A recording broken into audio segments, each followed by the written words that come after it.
Great. Well, good morning, good afternoon, good evening to all participants, both those who are joining face-to-face here at the Institute of Development Studies in Sussex in the UK, and those of you who are joining online. A really warm welcome to everyone. I'm Rosie McGee. I'm chairing the seminar today.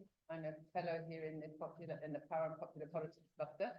And until a few years ago, I was working with Colin Anderson, who's also here, and a few others here at IDS in the learning component of the SPARK program at the International Budget Partnership. SPARK stands for Strengthening Public Accountability for Results and Knowledge. And the aim of the program is to bolster the collective agency of marginalised communities and coalitions so as to make fiscal governance more democratic and more equitable, so that those marginalised communities' needs and priorities get prioritised better in budget processes and in access to services. So in our role as the learning partner, Colin and I worked very closely with the SPARK leadership team at IDS and with the SPARK country managers in 7 countries where the programme was then operating, and with action research staff in those countries. And we were supporting cycles of reflective learning and inquiry, and we were trying to bring an analytical take to the activities of the programme and to the monitoring and evaluation activities within the programme, with a view to generating learning that would... Sorry, just mute my own microphone. With a view to generating...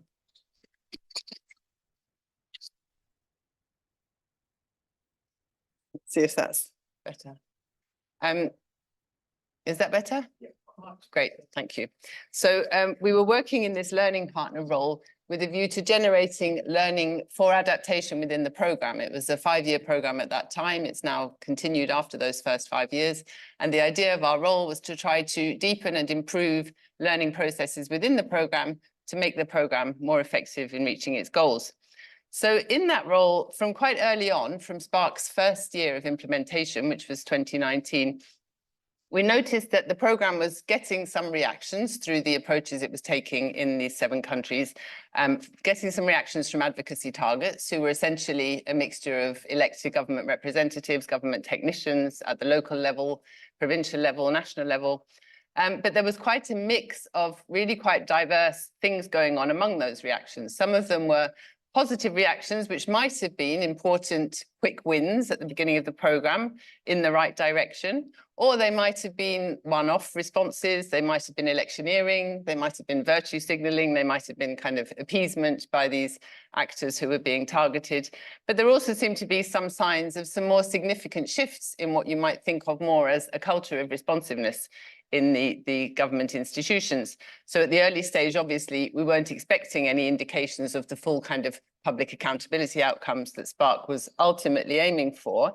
But it seemed really important to pick through this mixture of reactions to try to understand which of them seemed best aligned for delivering on those public accountability outcomes in the end, and therefore how we should be adapting, together with all the SPARK partners, the implementation strategies in the programme so as to maximise the chances of getting to those goals.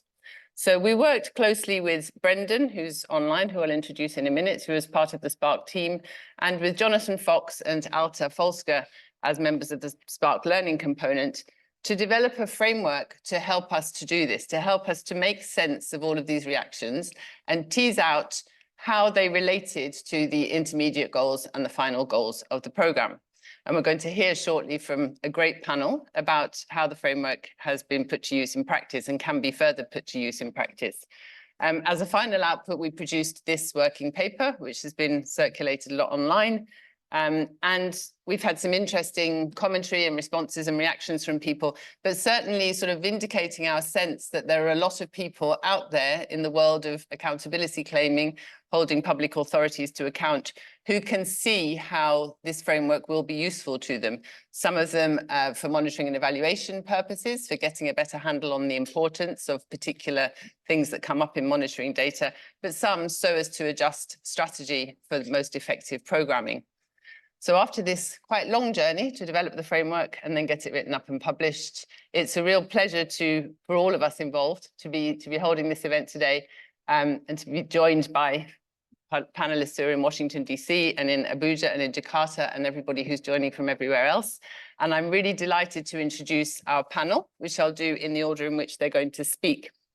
So first of all, we've got Jonathan Fox, Professor of Development Studies in the School of International Service at American University in Washington, D.C., where he directs the Accountability Research Center. He's a co-author of the working paper, and he'll be explaining the response, responsiveness, and accountability framework and setting out some of its key propositions. Then we'll go on to Salbia, who's a senior program officer in the International Budget Partnerships Indonesia team. So joining us in her evening time. Thank you for that, Salbia. And working closely there with grassroots and other civic partners on gender inclusion, gender equitable budgeting, and effective public services. Salbia will be speaking from her involvement with Spark's support in Indonesia to small-scale fisherfolk and her role in strengthening the campaign monitoring, learning, and adaptation aspects. Then we'll hear from Ima Akban, who besides being an illustrious IDS alumna from about a decade back on the governance MA here, is now a senior program officer at the International Budget Partnership, where she's been working on monitoring and evaluation in the Spark program. And she'll discuss from her perspective as an M&E person, the importance of being able to distinguish between responses, responsiveness, and accountable responsiveness, as well as some of the challenges involved in turning that into learning and in adapting in line with what we learn. And then finally on the panel will be Brendan Halloran, who's another co-author of the paper. Brendan has extensive experience of work on democratic governance, including for USAID, at the Transparency and Accountability Initiative, and at the International Budget Partnership, where he played a really pivotal role in the Spark program. And Brendan's going to focus on implications and opportunities for taking forward the response, responsiveness, accountable responsiveness framework. So it's a hybrid seminar. We've got more participants online than we have here in the room at IDS, I think. We'll follow the usual IDS lunchtime seminar format. So we'll have hopefully no more than 40 minutes of panel input, followed by a round of discussion and questions and comments. And then I'll give the panelists a chance to react and respond to that. At 2 p.m. UK time, so in about 50 minutes time, we'll allow people to leave if they need to for classes and things in the afternoon. But those of us who can stay will continue for a further round of discussion. And again, I'll invite the panelists to comment before we wrap up, hopefully for 2:30 p.m. The panelists are on a short rein. They've been asked to prepare to speak for just 8 minutes each. So I will give 1-minute warnings if they overshoot the mark, but hopefully we should be prepared to speak in a short time. So with no further ado, I shall hand over to Jonathan Fox to kick us off. Jonathan. Thanks very much, Rosie. Thanks to IDS and to IBP for the engagement. If our host can pull up the slides, please. The basic kickoff is, what does getting traction look like? How do we tell? This is a matter of interpretation. And some of the challenges to addressing this question are on the government side, when partial or incomplete responses are ambiguous. Some regions get more than others, some social groups get more than others. What does this all mean? A few material concessions. Next slide. Back up. Sorry, the pointer goes in the wrong direction. Sorry about that. Is that right? A few material concessions further up, maybe one-off with no systems change. There we go.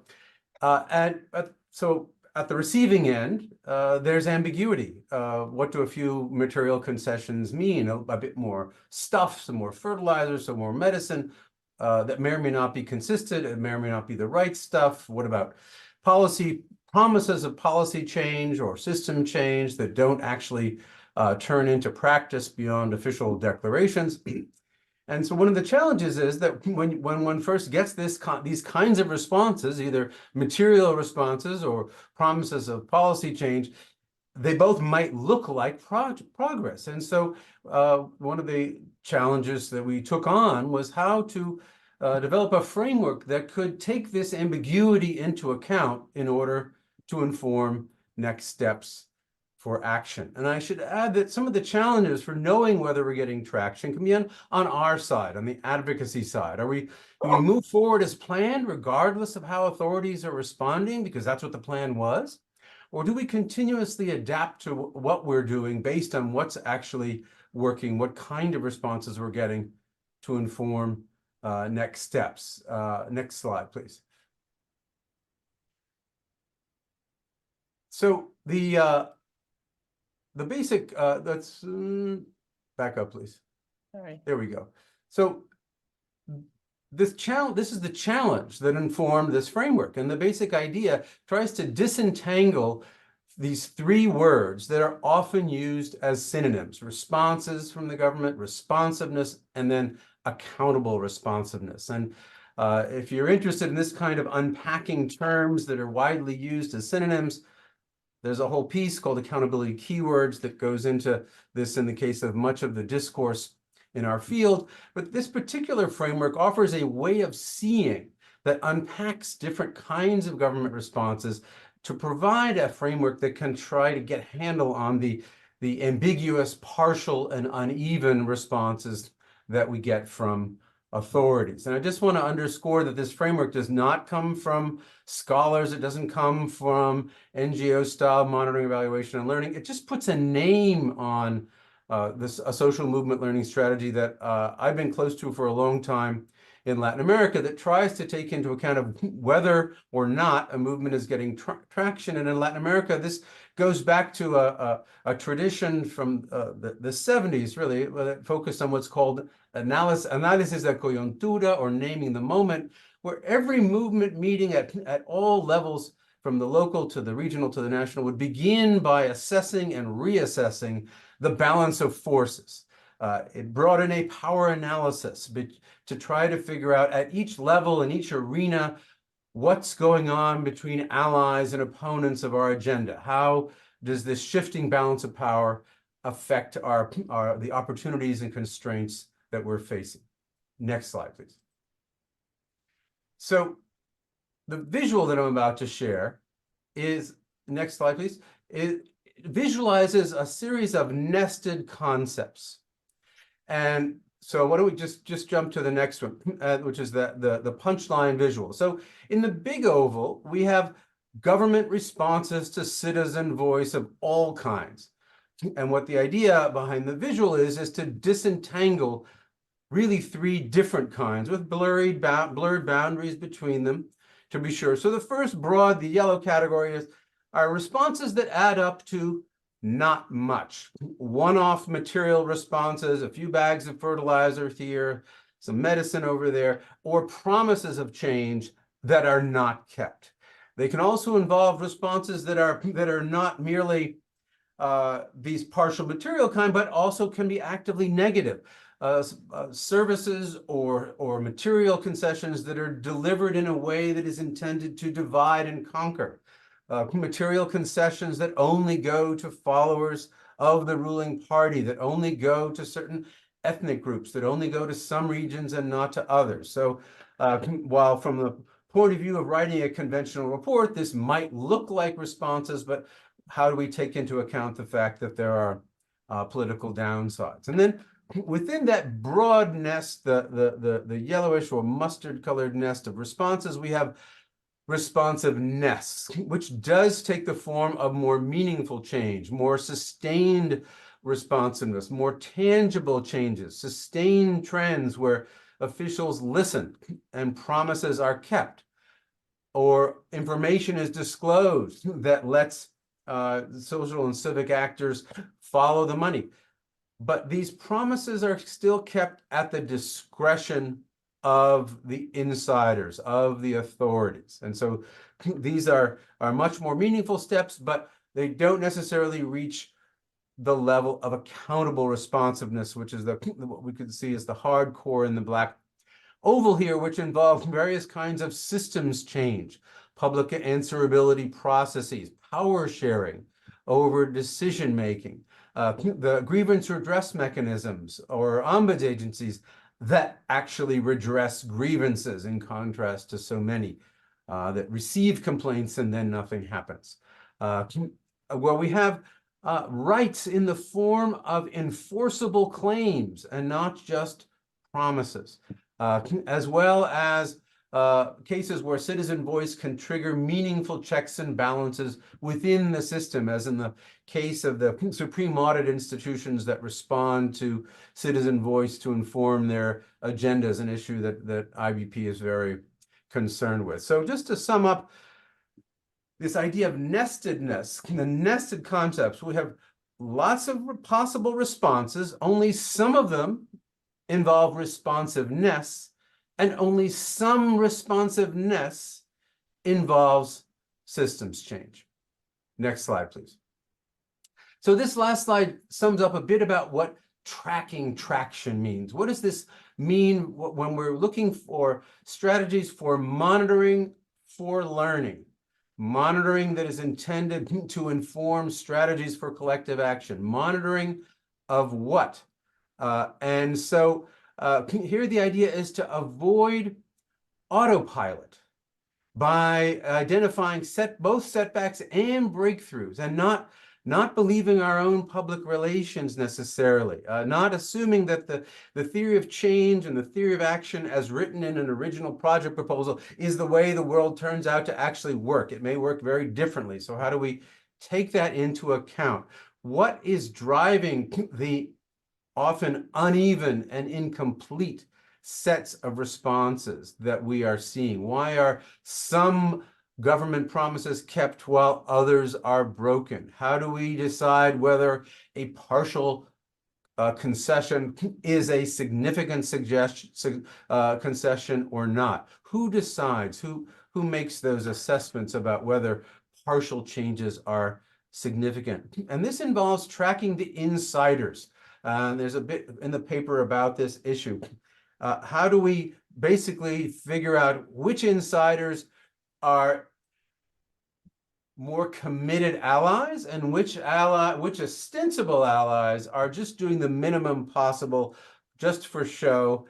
And this involves looking at things like, are they investing their own political capital in trying to get the system to respond, or are they just kicking the can down the road? And then another challenge in terms of tracking traction is this idea of keeping an eye on the missing middle. This is very different from tracking national budgets up here and what's happening in the clinic down there. It involves looking at all of the many links in the chain of decision making, and this is where Alta Forscher's chapter on the public financial management system in the paper is so important. And so I'm just to sum up this framework, one way to sum up the framework is how do we open up the state and get inside the state and to see whether it's really changing and how. And so this is the action-led learning approach that we're putting on the table here for your consideration. Thanks very much. Thank you very much, Jonathan. So let's move on to get a view on this from Spark in Indonesia. Salvia, over to you. Yes, thank you so much for inviting me in this forum. I would like to share our learning and reflection from the implementation of Spark in Indonesia, particularly our effort to engage with government accountability actors and also the stakeholder. I also want to share about the reaction to our works in Indonesia. Actually, IBP, together with its partner, one of those are KNTI, the Indonesian Traditional Fisher Folk Union, have been working in coalition, we call Winning Coalition, since 2019 to advocate fuel subsidy in Indonesia. The question is why fuel subsidy? First, because 60% of their production costs actually spent on fuel. On another hand, our survey in 25 provinces showed that 82% of small fishers actually have difficulty accessing fuel subsidy. And another problem is the lack of access point. Like government noted, out of 11,000 fishing villages in Indonesia, actually only 388 fuel stations, fuel gas stations. Through the engagement with government, KNTI expects sustained access to fuel subsidy for fisher folk and accountability responsiveness by government support from the fisher folk needs. Next slide, please. And the engagement result in diverse reactions. First, respond, because actually we have like change marker in our PML system, and then we divided between respond and responsiveness. So for the first response, actually it's like we understand as reaction to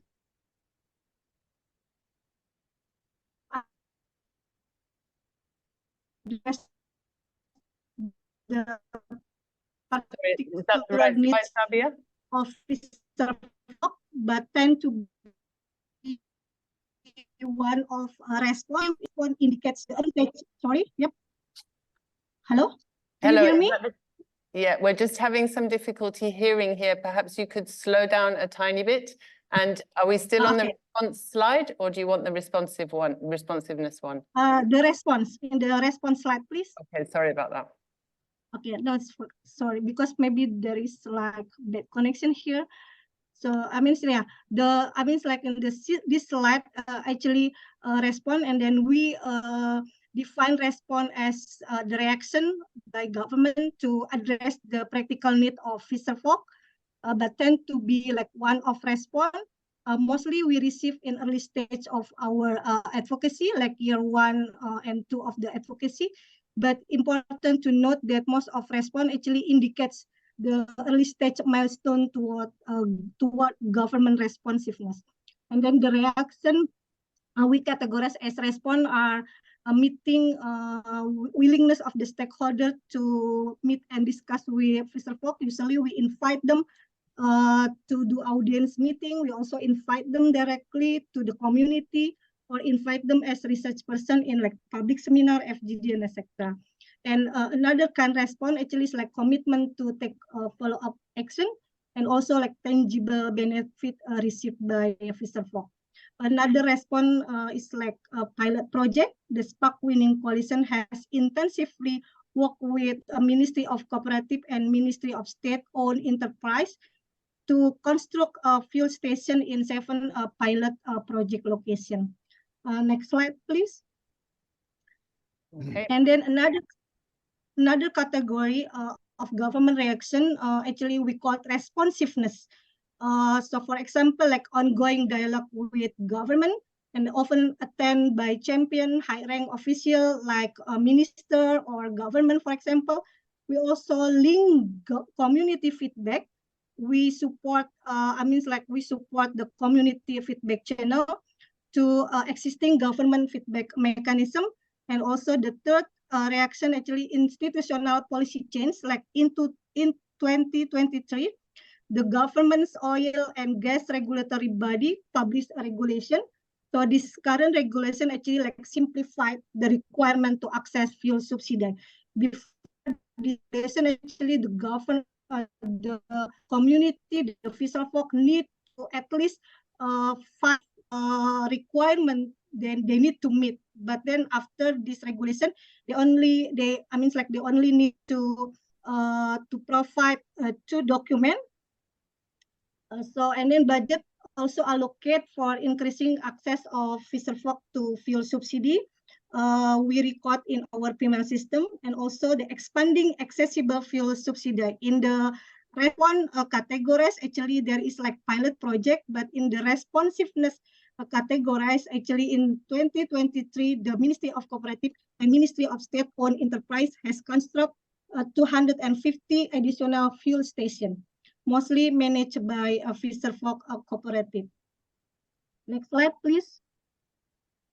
Another reaction we categorize as accountable responsiveness from a government actor and system. Some of those are like KNTI actually being a team for Kusuka or fisher folk card registration and verification in National Fisher Database. Actually, KNTI has formal letter from Ministry of Marine and Fishery to monitor the progress, and also MOU with Ombudsman and BPK, Supreme Audit Institution. So the MOU also indicate commitment and consolidation of will of partnership between civil society and accountability actor. And the last, strengthening coordination among civil society, oversight, actor, line ministry, service provider, and presidential office for fuel subsidy program. So from the reaction we receive, actually there are lesson learned and reflection. Every year we have R&R to review and reflect our strategy, and then we adjust our strategy if we need it.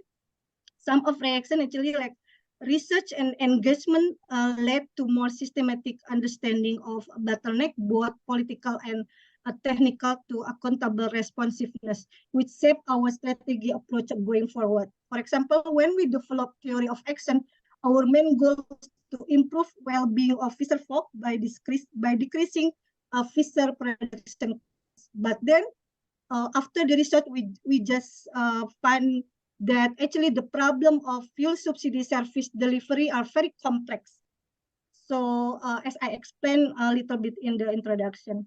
And then second thing, like vertical political accountability also need to be looked at to advance reform. Political economy analysis done by IBP led to more systematic understanding that actually power dynamic and interest between multiple actors to push forward the reform.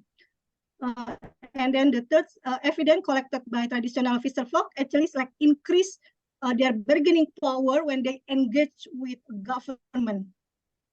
Another reflection, the responsiveness, the question is like the responsiveness to who, to whom.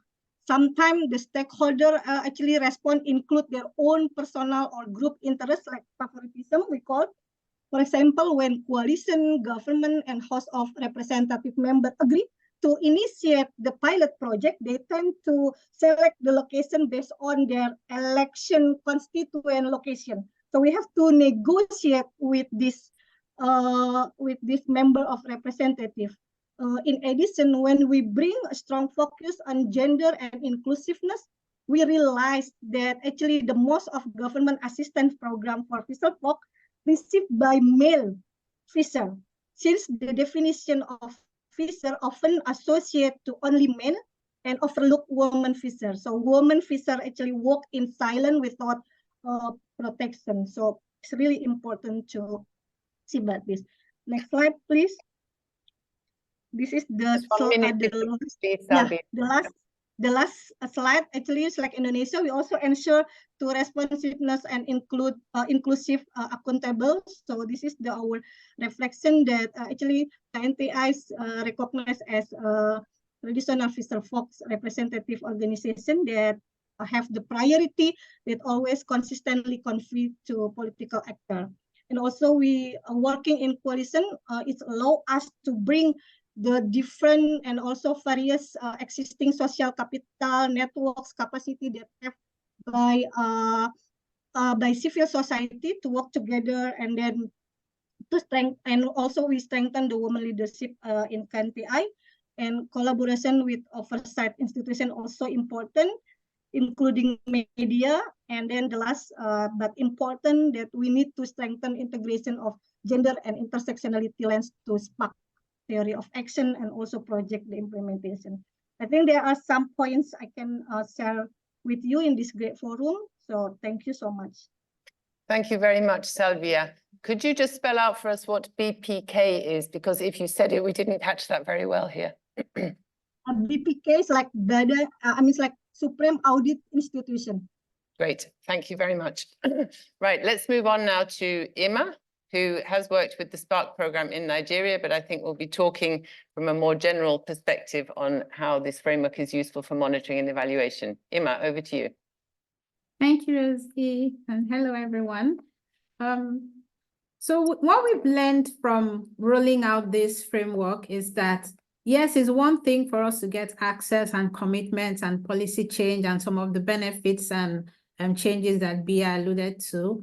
However, for us to really know if this is building towards meaningful and sustainable gains, especially when you're looking to shift the system, we had to do a deeper reflection to really try to understand how what we are learning is contributing to deeper systems change. And one angle that we explored in doing this, next slide please, was thinking about citizens' participation in spaces, so spaces of change, formal and informal. And what we noticed was that, yes, we are able to open up these spaces, we are able to get citizens' voices into these spaces, but is that really responsiveness? To what extent were these spaces and the voices in the spaces really contributing to shifting decisions and actions in those spaces? And we got us to reflect more on what we could learn or how we could strengthen responsiveness, even as we are trying to promote citizens' voices in decision-making. So we've mentioned about how we had coalitions with various actors, how we contributed to strengthening feedback channels, as well as getting citizens into government decision-making spaces. But then to what extent were these spaces representative and capable and really influencing decisions in those spaces? For example, were we having who was really taking decisions in those spaces, whose voices were really in those spaces? Sabia alluded to us looking to strengthen women engagement in this coalition, for instance. That was one of the lessons that came from this. There's also the concern about sustained access to relevant spaces. Governments change over time, their priorities change over time. So for now, those spaces may be open and we can access those. But then how do we ensure that we are continuing to sustain those access, especially when there's a change in government or their priorities change? So those were some of the reflections we also had. And then in these spaces, what about decision-making? Is it democratic? Is everyone contributing, especially those who are really marginalized in communities? And to what extent were we seeing meaningful uptake of inputs and decisions? It's one thing for citizens to be in spaces and contribute their own quota to these spaces, but were we seeing this contribute to actions and decisions that the government was taking, even where we have policy change, and these policies implemented in a way that really impacts the lived experiences of citizens, the fisher folks in Indonesia, for example. And then the other thing we reflected on about these spaces was being able to connect to other spaces, other actors, and other efforts from maybe oversight mechanisms. We worked with the audit institution in Indonesia as well. And in some instances, we also worked with international funding institutions, for instance, to really try to think about oversight as well as problem solving around implementation gaps and sustaining the systems change that we want to see. So really, as we think about accountable responsiveness, we need to be thinking beyond, we are able to get citizens' voices into government decision, but really ask to what extent is this influencing government decisions and whose voices are really influencing the decisions? Are they the voices of the most marginalized citizens whose lives we are looking to contribute to? Next slide, please. So one of the ways we're able to document and learn from all of the work we're doing was really about connecting the actions of citizens. So the everyday actions, reaching out to the government to have meetings, collecting data from communities, as for instance, and all of the campaigns that we did, to the actions that government took, things like the pilot projects that they did, things like opening up, getting the partner in Indonesia to be part of monitoring the fuel subsidy implementation, for instance, and then linking that to long-term changes. How is this impacting the lives of fisher folks in Indonesia, especially women fisher folks in Indonesia? And we used two key approaches. We used some approaches. One, collecting regular everyday information of our actions, and then linking those to outcome harvesting, the changes we wanted to see, the ones we had listed out that we would be contributing to, as well as the ones that were unexpected as well. We used the flashlight approach where we really went in depth, talking to our communities, talking to government agencies, the other coalition members we were talking to, and we were working with, to understand what changes our work was contributing to, and then stepping back with a broad helicopter perspective to really document things like, what does this mean for us? How does this contribute to responsiveness and accountability? And reflecting on other non-tangible enablers and constraints to these changes, like power, whose interests, the norms and mental models that contribute to change within and contribute to people making decisions and government taking action. So those were some of the things we reflected on So a combination of really going narrow into the work we were doing and taking a step back through our review and reflection processes to look at what the changes we were seeing really meant for us, as well as the broader context that we're working with. And then we connected these shifts in responsiveness to the impacts on people's lives, which was the ultimate goal of the work we were doing. And in all of this, like Bia alluded to, we remain open to adapt and be flexible about pathways to change, recognizing that change comes in multiple ways, and that based on what we were learning, we were able to change our strategies and the process of change that we were adapting. Next slide, please. So some other things we learned about responsiveness. One is about building relationship with institutions. Yes, ultimately relationship and trust building is really important, but it's about building them with institutions over individuals. Individuals move, their interests change. And so we really try to make sure that even as we work with individuals, at least there needs to be a face. It's just as an entry point into building a stronger relationship with the institutions and not necessarily with the individual alone. And then really thinking about how we align citizens' needs and priorities with the interests of institutions. Making sure that there's an ongoing political economy analysis so that we are able to continually keep abreast of what changing interests of the government. And then building trust and demand for community-led data and evidence, bringing the government to the community and jointly developing the evidence and data together. There was also a balance between incremental changes and then the bigger impact. Bia mentioned we use progress markers or change markers. So being able to go step by step, making sure that we are meeting the needs, tangible needs of the community to keep their interest while working towards the bigger picture we were looking at. And then a balance between tangible and intangible changes and really reflecting on the potential to influence inclusion. Things like norms and power, for instance, power dynamics, and really thinking about how are we contributing, how is our work contributing to improving relationships, building trust, changing the norms and the ways people think, even when you look at from the perspective of bringing in gender intersectionality into the work we're doing. So these are some further lessons about responsiveness that we also documented. Thank you. Thank you very much, Ima. Let's go straight on to Brendan then to take further that theme about some of the implications and opportunities for moving this kind of work forward. Thanks, Rosie. So I'm going to take a little bit of a step back and think about some of these broader implications and opportunities. I would argue that in most global contexts, achieving meaningful and sustainable improvements in accountable responsiveness that is inclusive of relatively disadvantaged groups is challenging, to say the least, due to a number of structural factors. We can think about the power asymmetries that colleagues have mentioned. Different actors and groups have different levels of access and influence on the state. In my section of the paper, I briefly discuss power asymmetries maintained through systems of political patronage around public resources and services in Nigeria and India, for example.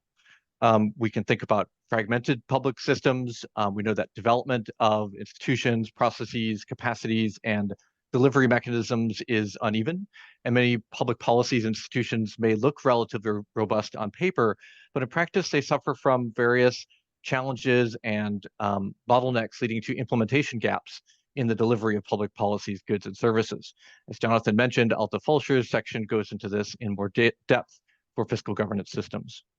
And in terms of norms and mindsets, we've heard that individual and societal ideas and mental models can reinforce a lack of responsiveness to some groups who are socially, politically, or economically marginalized, or even generate a conception of the state that limits its capacity to be responsive more generally, such as through the neoliberal model. And there are, of course, other challenges in specific contexts that we can speak to as well.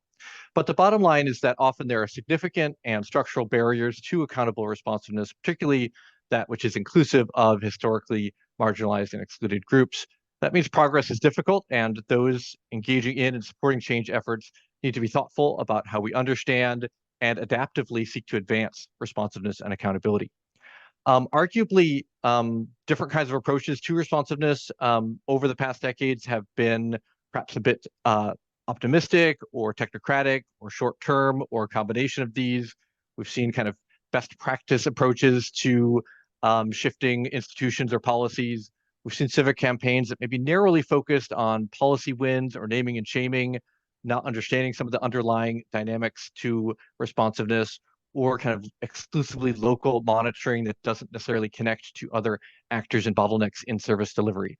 So these approaches may well have elements that are relevant to advancing responsiveness and accountable responsiveness, but may be inadequate on their own and may not address some of the underlying structural barriers to responsiveness. So that's why it's important to interpret progress, interpret inaction. We've heard about positive, but perhaps fragile or incomplete progress towards responsiveness. These seemingly positive responses may not add up to sustained responsiveness or break through existing patronage dynamics. Or we may see really important policy or institutional changes that look good on paper, but are undermined by these implementation gaps in practice. This reinforces the idea and the importance of disentangling response from responsiveness, discretionary responsiveness from responsiveness underpinned by stronger accountability dynamics.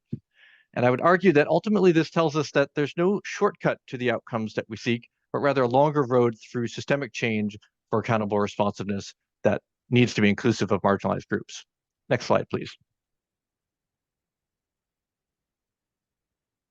I think that increasingly many organizations are realizing these limitations and thinking about how to bring a more systemic lens and approach to their efforts to advance responsiveness and accountability. Certainly during my 8 years with IBP, the organization was evolving in this direction, most concretely in the Spark program, but also in our overall organizational approach.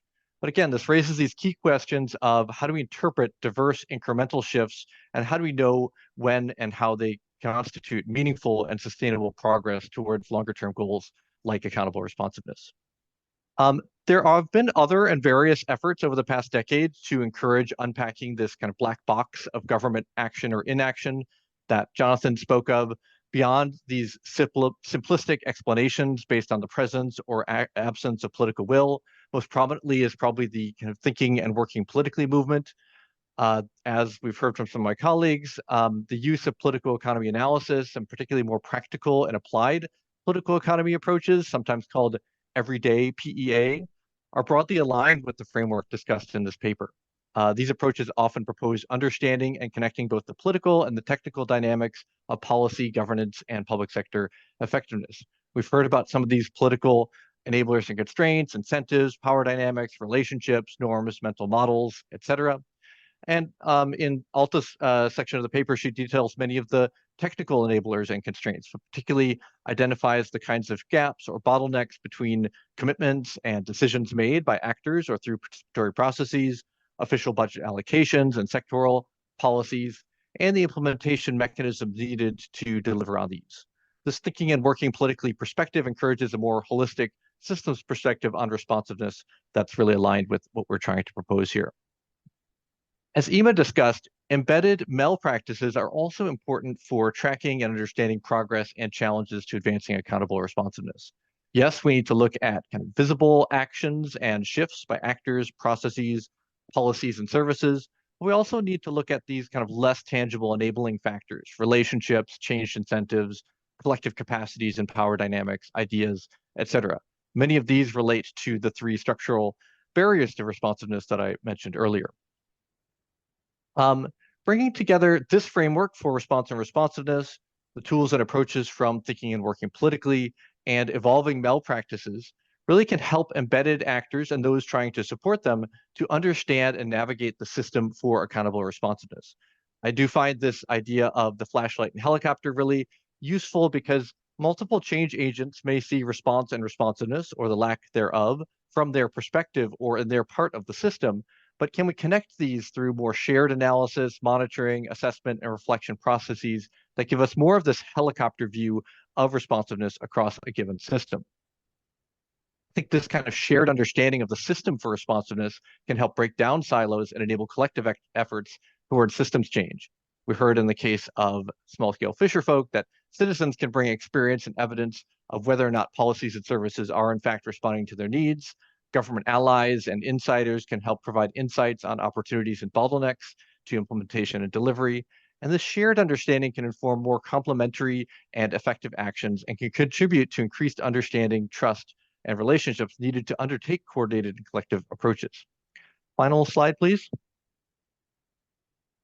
So I think that this exploration of response, responsiveness, and accountability does suggest the need for more nuanced and shared theories of change for collective systemic change efforts. These theories of systems change need to engage with this fundamental question of what does it take to advance accountable responsiveness in a particular context and system for a given right or service and for a particular underrepresented constituency, particularly given how structural and systemic challenges may be undermining responsiveness and accountability in that context or sector, et cetera.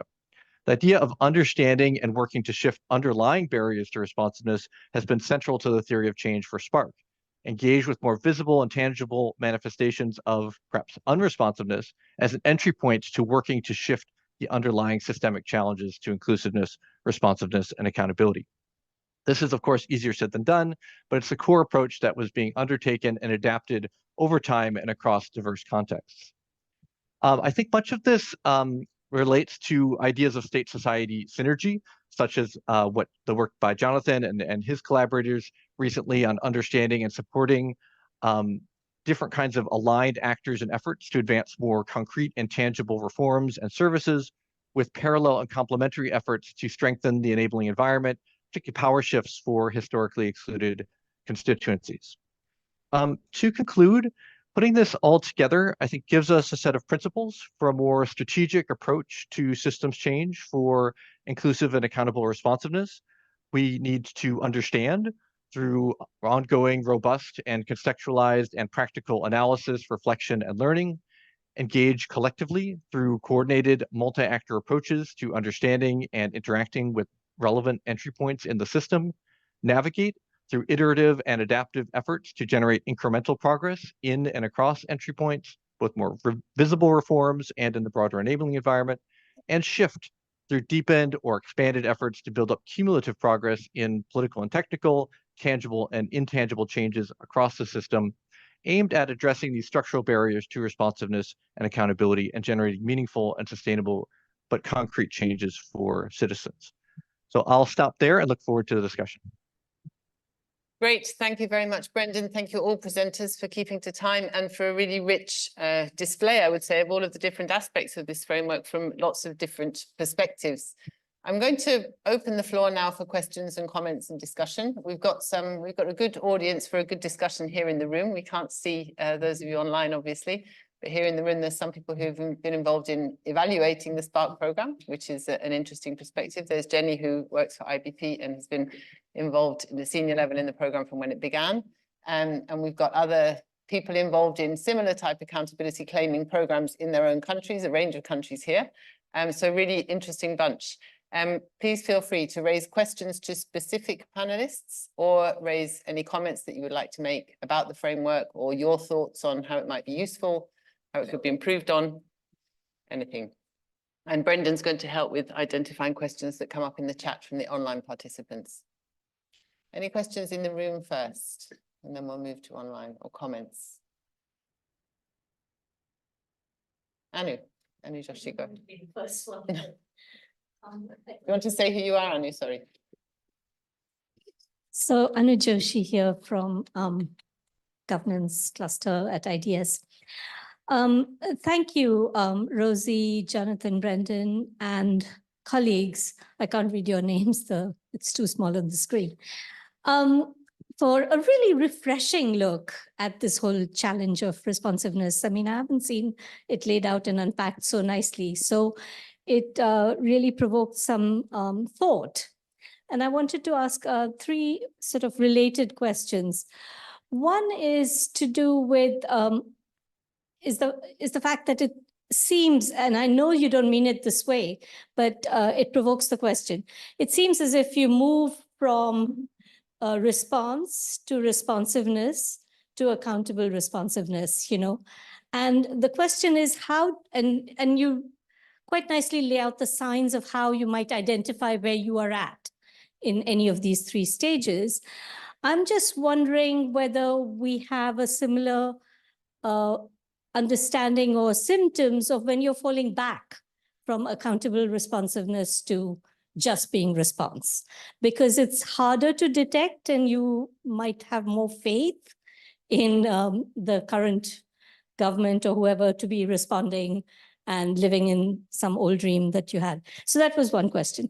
The second question was to do, I think it was Brendan, you pointed out that trust is an important element of this. And it seems to me that figuring out how trust is built, and it relates to a question that Jonathan put right at the beginning, how do we actually know why government or states are responding in the way they do? Whether it's responsiveness, or accountable responsiveness. So how do you understand how trust is built in these three categories? And that might help us shift a little bit. And then my final point was to do with something that it just hit me when you were ending the presentation, that, you know, this is a really nice way of trying to understand responsiveness from the point of view, as rightly pointed out, of social movements and, you know, practitioners from the outside who are trying to get some sort of systemic change. But we still we'll just get a partial picture unless we actually look directly inside the state. And it's just a plea to say, like, let's look at what are the motivations, structural constraints, etc., directly inside state structures, so that we get a different view as well, not a helicopter view, but a different flashlight view. Okay. Thank you. Let's just take a couple more questions if there are at this point before inviting any panelists who want to come back on that one.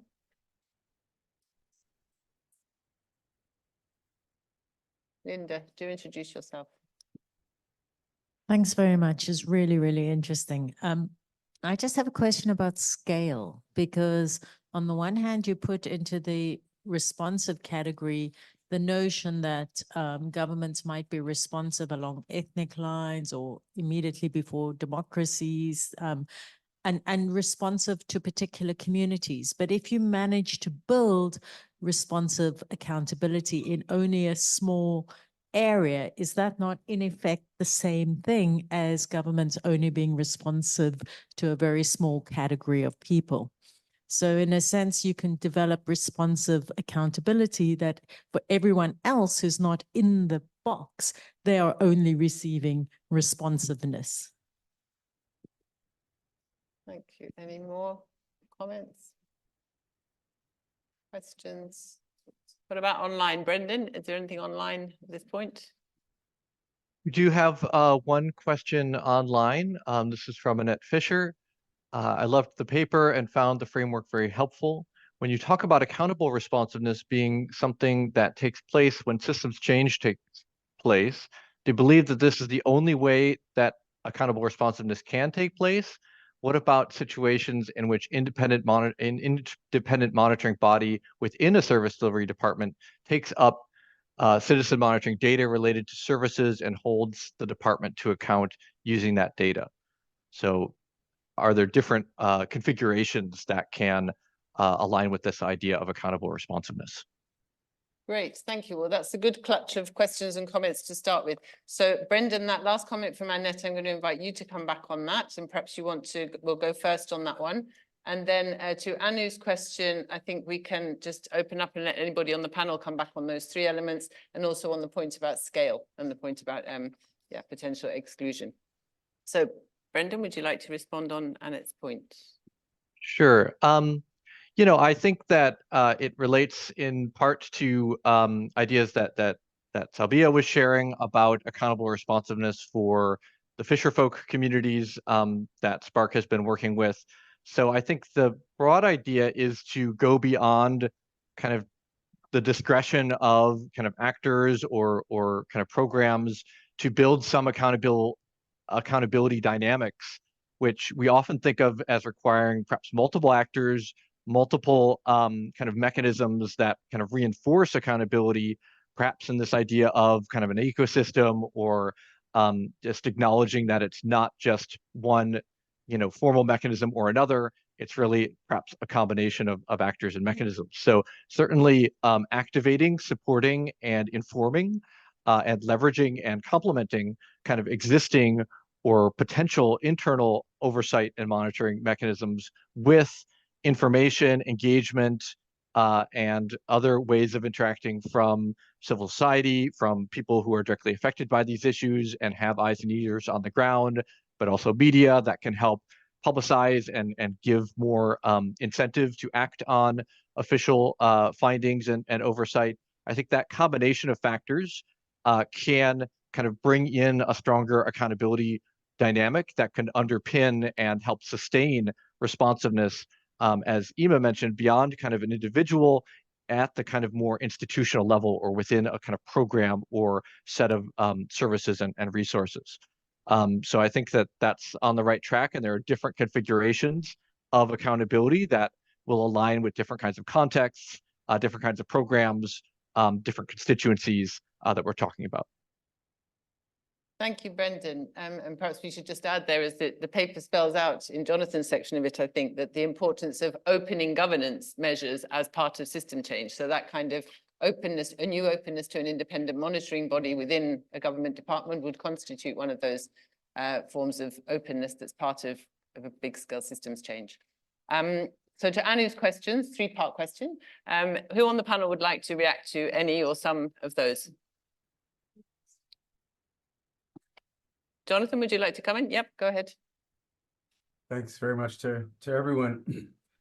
On the question of falling back, you know, one of the disadvantages of the nested oval is it creates an impression of linear change, but there are actually no arrows there that's suggesting, you know, necessary movement at all. And in fact, one of the, you know, I think this attempt, this framework for interpreting different kinds of responses of authorities is helpful for distinguishing, you know, cases of rollback, but I think it's especially relevant for avoiding fooling ourselves into thinking we're making progress that we're not actually making. In other words, you know, the whole point is to avoid confusing, you know, avoid thinking that we're getting responsiveness when we're really just getting responses. You know, one-off, partial material, we're getting promises that are not kept. A promise that is not kept, I wouldn't call that responsiveness that rolls back. It doesn't get to responsiveness in the first place. It's just a promise, which gets to the issue of trust. And I actually tend to avoid the issue of trust. It's so slippery. But one of the examples in the paper about what does it mean to get inside the black box of the state does get at trust, which is that one of the challenges for advocates when dealing with a government agency that makes promises that are not delivered or are delivered only at a very micro scale, to, you know, to a few communities, as was mentioned in terms of the, one of the challenges for how to interpret that is that because the government officials who made promises decided not to try? Or is that because they tried very hard, but they were weak and unable to deliver? They were unable to get their colleagues to do what they were supposed to. They were unable to claim the budgets that were needed. So the result on the ground is the same, broken promises. But from the point of view of relationship building and getting inside the state, it matters a lot whether or not that government official continues to be filled with puffery and make claims and not admit their weakness and not reveal that they didn't really invest any of their own political capital to deliver on their commitments, or is that public official going to be answerable to the social constituents and he say, well, gee, I'm really sorry, but this agency prevented me from doing this, and my ally over here was fired, and the people in the finance ministry did not release the fund. In other words, explaining failure to deliver from the government can be a trust building measure, because the whole issue of trust is it needs to be earned. So the material result is the same, not delivering, but from the point of view of relationship building and a certain kind of intangible responsiveness, it matters when the government counterpart is actually explaining why they were not delivered. One last point in terms of the activation of checks and balances institutions and oversight by citizen voice and citizen-led data. This goes back to the very early formulations of social accountability, which basically involved citizen voice triggering checks and balances institutions to act. This focus was washed out by the mainstream uptake of the idea of social accountability, which implicitly, and this goes back to the World Bank version in particular, implicitly put all of the burden on the citizens to get the state to respond, instead of citizen voice triggering one part of the state to do its job, to get the rest of the state to do their job. And so this was a depoliticization, essentially, of the idea of social accountability that, like so many, neoliberal ideas offloaded the state's responsibility onto citizens. In this case, offloading the accountability work all to citizens. So this whole issue of activating the state's own checks and balances is quite interesting, and I hope to learn more from Salbia and Ima about the role of audit agencies and to what degree do they really act in the literature that I see. This is an example of the difficulty of disentangling responsiveness and accountable responsiveness, because you see a lot of supreme audit institutions use a very sort of citizen-friendly discourse and claim that they are willing to listen and they're willing to inform their agendas with citizen voice. This raises the issue of scale. I'm not seeing much, even in one of the strongest cases globally, in the Philippines, the Commission on Audit.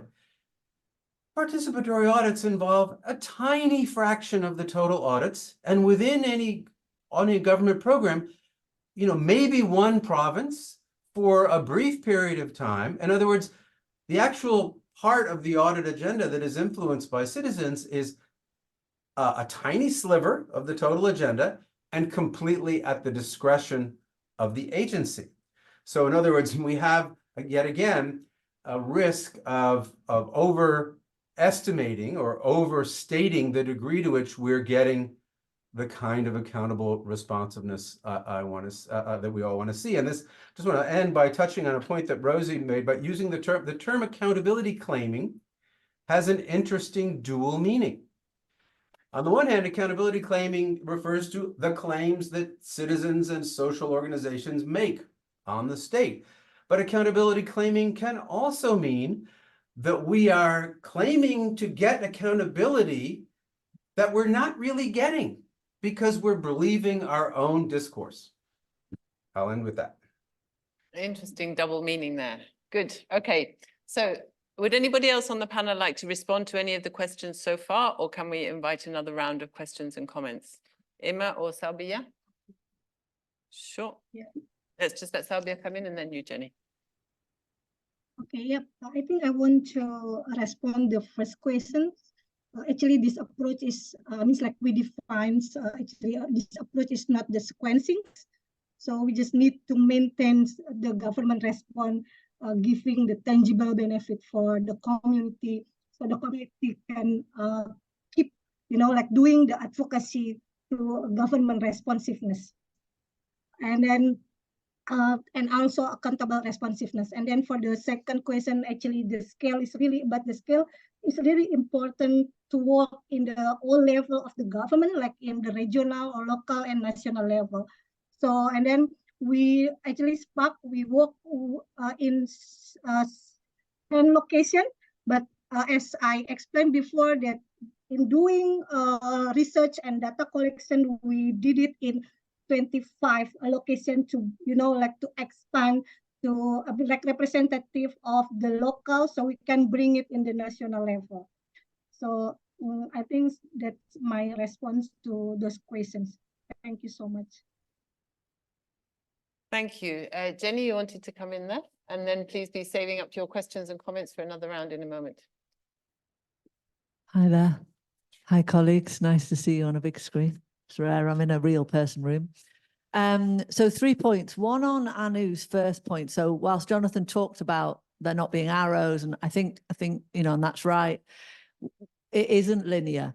And I think in our experience across multiple entry points and multiple countries, is that it's also not, a government doesn't move through these stages as a whole. It may be in different parts of this pathway, depending on the sector, depending on the part of government. So you also have discrepancies within governments, depending on the issue. But I think your point about falling back, you know, it's also not permanent, and we must kind of not overemphasize any sense of permanence, because we have seen both constant moving back and forward, but also, you know, we think we're getting a lot of accountable responsiveness, and then a very significant shock happens to governance, and it really, you know, changes. So it's all fluid and complex. So I think we just, you know, these are useful categories, and it's useful to have a pathway, but the reality is much, much messier, you know, and much more fluid.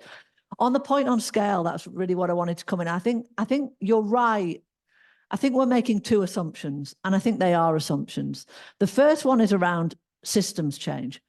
I think we are assuming that for accountable responsiveness for marginalized groups, you would need a level of systems change that we assume brings impact, positive impact for a broader group of people.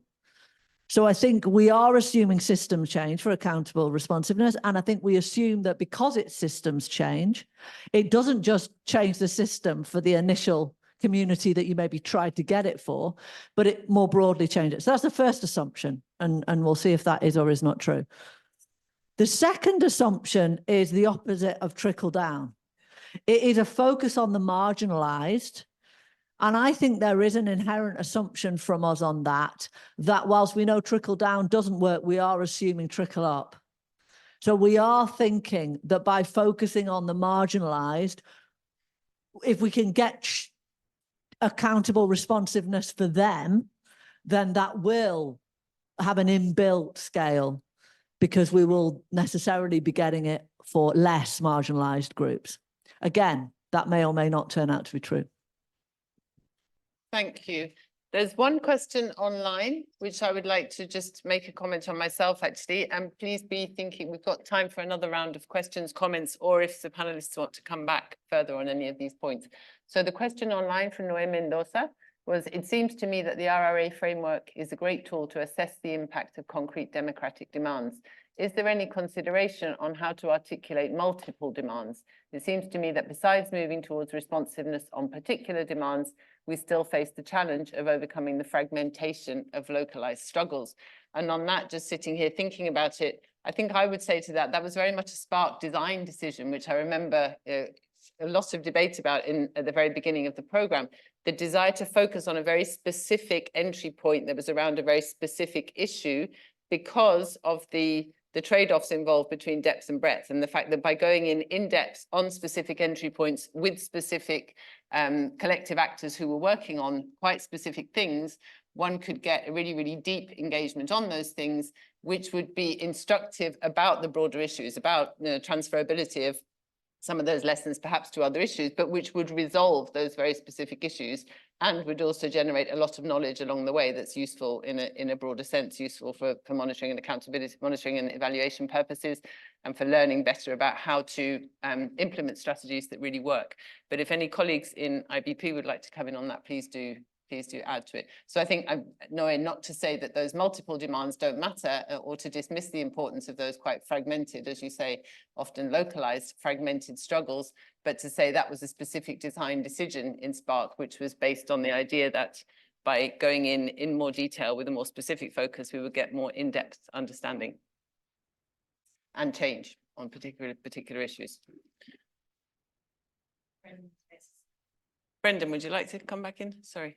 Yeah, I mean, I do think there's several of these interrelated comments. I mean, one was raised earlier, Jenny's points as well, and then from Noé, and I do think it's right that, you know, we need to distinguish responsiveness to different kinds of constituencies, and so, for example, you might look at a program that's specifically targeted to a relatively more kind of underrepresented or marginalized group, and we know that they face additional barriers in making sure that those programs are actually effective, meet their needs, and that responsiveness is deepened kind of beyond that program.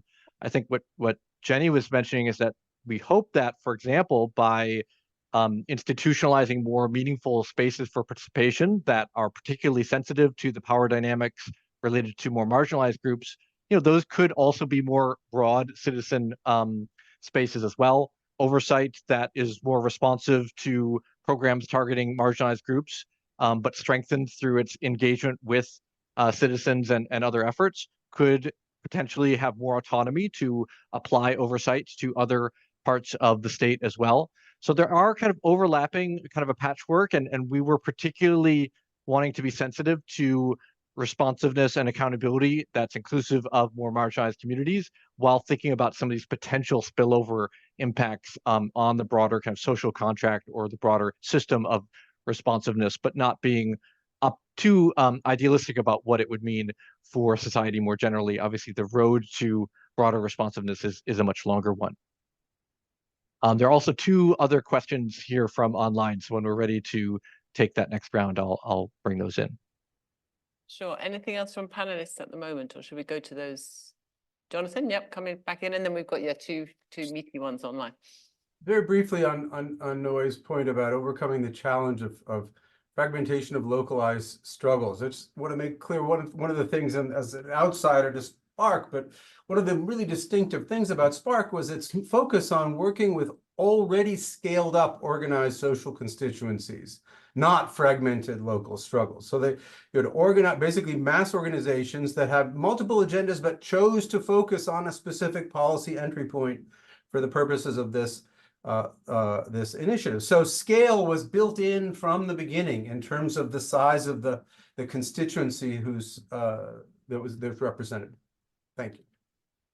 Thanks. Brendan, would you like to share the online questions? Sure. So here's a question for EMA specifically, from Annette Fisher again. I'm hoping to use the framework at the start of a program starting soon in Tanzania. The thinking is using the different levels of the framework to be expect to see, like to see, or love to see, as framing progress markers in the program's MEL framework. Do you think this would work? So again, just a kind of specific question of how we embed this in MEL frameworks and practices. And then another set of questions. How do we distinguish between the government's willingness to address issues, its specific responses in particular situations, its overall responsiveness, particularly in contexts marked by competing advocacy efforts and capacity constraints? What methodologies or frameworks can evaluators employ to accurately assess these dimensions and understand the nuances in prioritization and emphasis given to different issues? So slightly again, touching in on some of these questions of depth, breadth, and scale. Great, yeah, and also coming back on the point about looking into the black box of the state and understanding what makes policymakers or decision makers prioritize as they do. So Emma, let's invite you to respond on Annette's question there about does this framework map across easily to a kind of outcome mapping type approach to expect to see, like to see, love to see. And then panelists, perhaps you can be thinking who would like to respond to the second question Brendan read out. Thank you, Rosie, and thank you, Annette, for that question. And yes, the framework could actually fit into the expect to see, like to see, and love to see approach for progress marking. We however, need to be careful in that some of the changes that we want to see may be broad. And remember, we had talked about how we're able to split these changes into different levels of change that may not always be as linear as you have, as we can lay them out when we are looking at progress markers, considering that change is messy and it's not always linear. We've had instances, just like Jenny mentioned, where we are beginning to see progress in some areas, but not in some areas, or we see progress and then it's rolled right back. So as we are thinking about our progress markers, taking little steps like we had mentioned with Jonathan, trust building, understanding motivations, all of that could be things that, and then people beginning to open up spaces for democracy, people beginning to influence those spaces, those decisions also contributing to actions at different levels that you could take, that you could include in your PML framework, depending on the different types of changes you want to see. One other thing that helped us as we were thinking about our progress markers were that we understood that change doesn't happen overnight, especially when you're looking at systems change. And we are working with citizens who have needs that are immediate and are tangible. So as we think about some of these, we also need to be feeding into our progress markers some immediate benefits that citizens could get based on their understanding of the benefits. Yes, they might be looking at the long-term things like maybe fertilizers or fuel, but there could be other shorter-term changes that they are open to that comes from them. And this is why citizen voices in setting up your progress markers for this framework is really important, that we could also include under things we expect to see, like to see, and love to see, so that the changes that we are tracking are not just changes from the government side, but also changes from the citizen side, changes from the broader context, and all of those come together to feed into how we track what is changing, why it's changing, and who is contributing to this changing. And it kind of links us to the question that was asked earlier about how do we really know why the government takes the decisions that they take. And one thing we have always done is to ask them. So as we go about our data collection using outcome harvesting, the government, we step into and we actually ask the government agencies who we work with and individuals in there, what is contributing to the actions that you're taking and what are the challenges you're facing, really trying to understand from their own perspective what is happening, and using this to inform the work that we do. Jonathan alluded to government trust building and that contributing to government explaining why they couldn't quite deliver on their promises. But we also see that as an opportunity for pivoting our strategies. If from those conversations, we understand further what the challenges and the bottlenecks to service delivery is or are, and then we leverage those to change our strategies and expand who we are discussing with. And also, even as we have our PML structure or progress markers where we have our expect to see, like to see, and love to see, we also need to remember that these are fluid and are open to change and evolving as our strategies change. I hope that we're able to answer the question with that.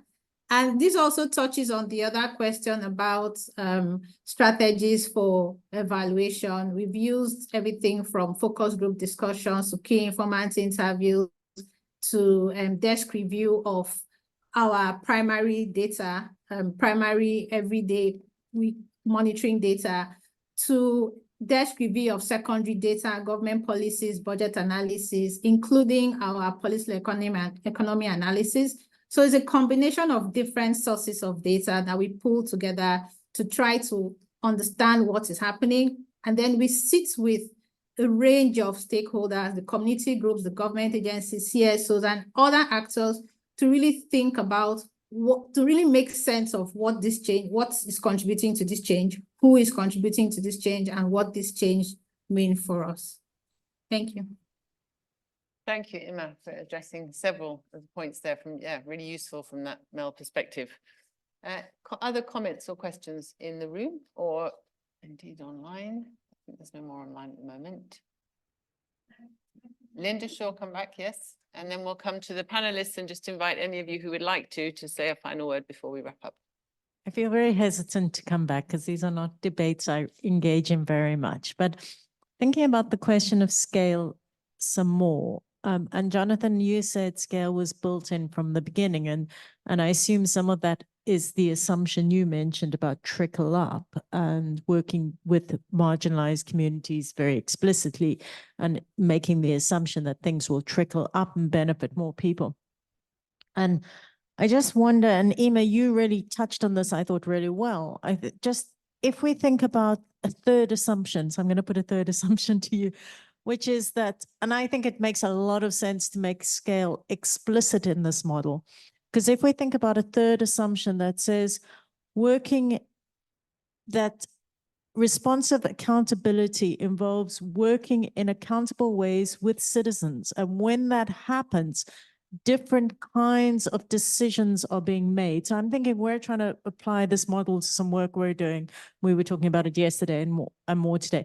Different kinds of decisions are made which have innovative solutions, and perhaps some of those solutions might overcome other structural challenges like budgets or finances, or they might sustain for longer through time. So I think the assumption is that when you work in this kind of way, the solutions are more collectively owned and the results are different. So the solutions are different and the results are different.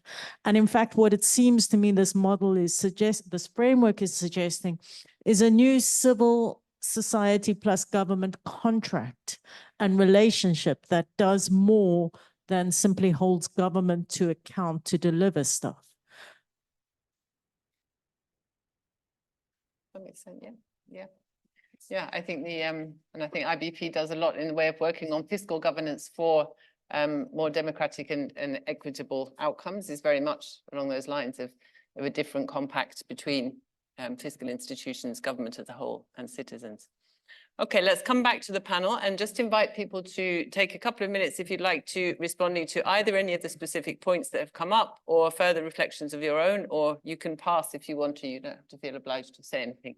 Should we go in which in the same order in which the panel spoke? So Jonathan, perhaps first to you.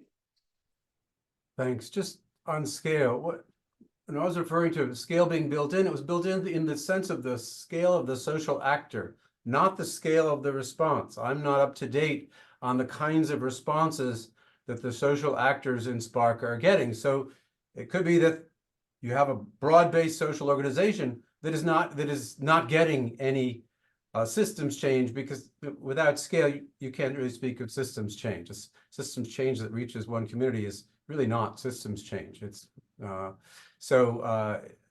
look forward to learning more from Spark colleagues as to where you see scale on the responsiveness side.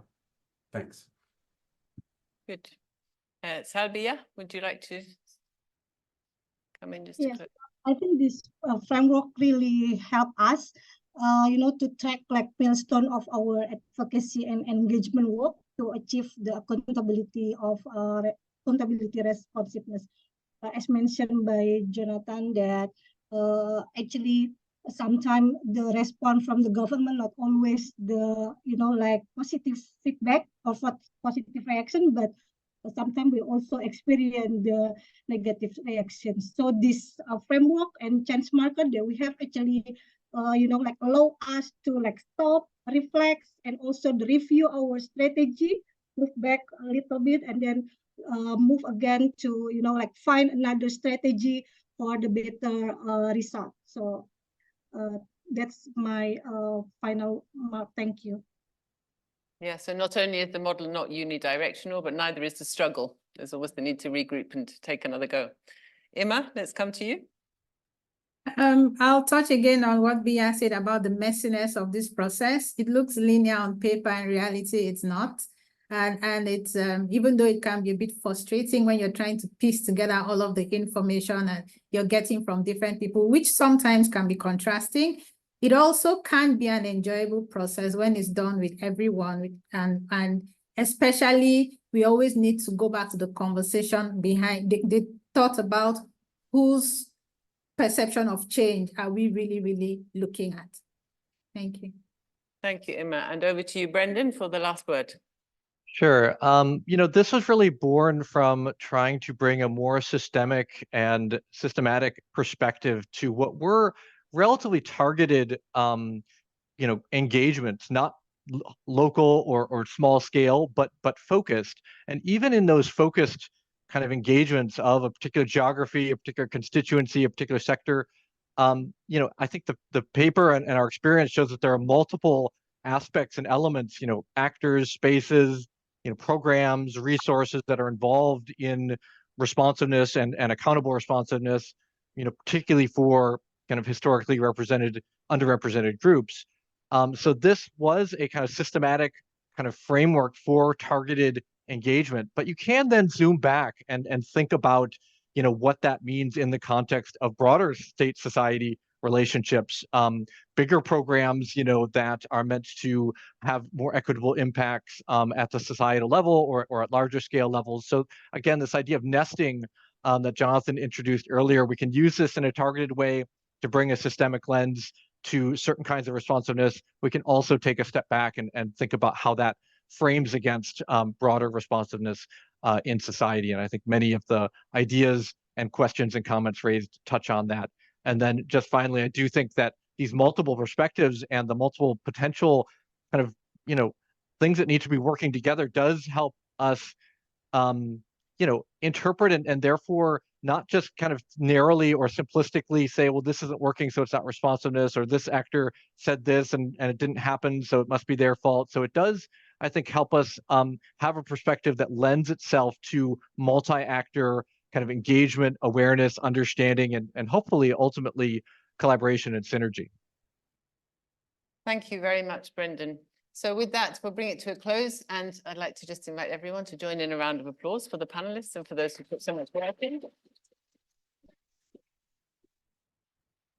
Thank you very much, everyone. Please do download the paper. It's available on IDS Open Docs, IBP's website, Accountability Research Centre's website. And watch this space as it gets used and adapted, I guess. Thank you all. Thanks, everyone. Bye-bye.